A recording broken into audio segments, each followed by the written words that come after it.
Welcome back to a brand new video. I'm Rotary Swing Tour instructor Chris Tyler, and today I just want to take you guys inside and I want to show you a student before and after video that we had some great success with focusing on maintaining lag and preserving lag down in the hitting area the correct way. And it has much to do with the stuff that we've talked about in our two previous videos with the roll of the right foot and the post-up video. These two movements were used with this student, and you're going to see exactly the sort of success that you should be looking for and how to quantify your success. And so I'm going to talk to you a little bit about how we went through the practice session, and I'm going to show you exactly the end result that we were able to get with this student.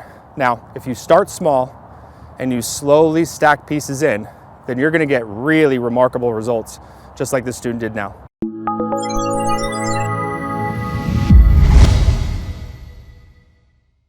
Okay, so I just wanted to take a few moments of your time today to showcase one of our students that got some really great success recently. And this is Mark. Mark came in to Orlando and had a private lesson with me. And he showed up with one of the more common mistakes that we see amateur golfers tend to struggle with. He showed up with a very early release of the golf club that got him into this really flippy, scoopy position that you can see on the screen now. Now, Mark is a very good player. He's a very low-digit single handicap that has played golf for many, many years. And he has fought a ball flight that's been very high and very fluttery. And he plays golf at a very windy golf course that doesn't really help him when he's starting to hit the ball way too high up in the air. Now, if you look at this position, you can see that the club is passing his hands very quickly. And as the club works through the hitting area, you can see that there's more or less loft being added to the club. And this is why the ball was wanting to ride the face so much, and this is the reason why he was having a hard time with a much wider miss. He was missing it in two different directions when he showed up.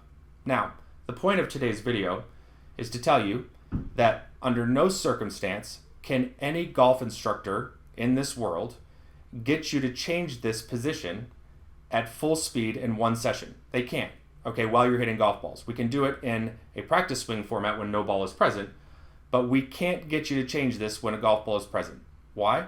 Well, because learning a movement pattern is a biological process. We have to be able to start rewiring your brain to do it at a very, very large volume and be able to slowly increase the speed in which we're doing these things. It's a very tedious process. It's not sexy, okay?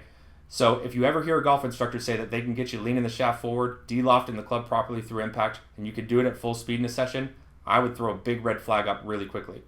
Now, what we can do, though, is we can teach you new movements. We can teach you new movements without a golf ball, and we can do it the correct way. So what we did with Mark is we started working on his sequence. We started working on getting him to feel his weight shift over to his lead side and his hips pulling his hands and his arms down in front of his body.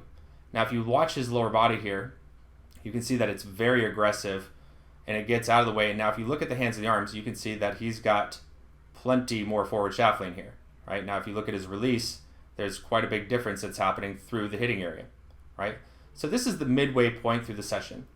Now, what we did from here moving forward is we worked off of a rating system, right? If I see a student doing swings in this kind of elongated 9-3 format, okay, so we're kind of close to full swing territory, but elongated 9-3 is just basically when the lead arm is parallel to the ground. This would be a 9-3 swing right here, but you can see that he's gone back a little bit further. When I see students performing movements that were just outlined for them in the session, and I can see them getting some fluidity to it where it feels like a golf swing, then what I'm going to do is I'm going to challenge the student to put a ball in front of it, right? And so what we did was we introduced a rating system of 1 to 3. And what Mark had to do is he had to give himself a perfect rating of 3 in his practice swing before he could actually award himself with a golf ball. Now what I mean here is this. If you think of 3 being perfect, 2 being as room for improvement, and 1 being I really screwed the pooch on that one, then what you have now is a better way to practice. So for instance, if you're going to go out there and you're brand new to movements, then I would have you work off of ratios that were inflated. I would have you work off of like a 5-to-1 or a 10-to-1 ratio where you have to get all 10 swings at a rating of 3 before you award yourself to hit a golf ball. Now, why is that? Well, because we want your practice sessions to work for you. Now, Mark did very well with getting himself connected to his body movements, where he showed me that he could do this on a repetitive basis, albeit not as exciting for him because he wasn't hitting the golf ball as far. But if you look at the end result here, okay, if you watch the end result here from the session, what you're going to notice is that he's at 9 o'clock. Now, if you watch his hips shift left, he gets to a pretty strong post-up position, and you can see that he's got forward shaft lean, and he's got a much better looking release. That's pretty freaking amazing. Now, that's not done by me creating miracles. That's done by working through the processes the correct way. Okay, so there you have it. So there's the proof in the pudding with some of the movements that you have seen us demonstrate over the last couple weeks. Really focus on that right foot, focusing on driving the downswing sequence through your legs and your hips, and you're gonna see that you can preserve lag further down in, you can produce more forward shaft lean, and you can start hitting balls with it right away. That's the hard part, right? Is being able to get your swing changes to the golf course. In fact, if we were all able to solve that problem, we would have $1 billion idea, right? Because how many times do you go home and you start working on something, you go out to the golf course and it's a completely different animal. So take your time, go through the processes, enjoy it, right? So if you guys have any questions, please post those up below.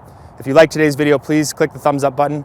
Also remember, we've got some videos that you guys can take a look at on the website. They're free of charge. You don't have to put a credit card down. You just come over, sign up for a free membership, and you can start getting on the pathway to playing your best golf.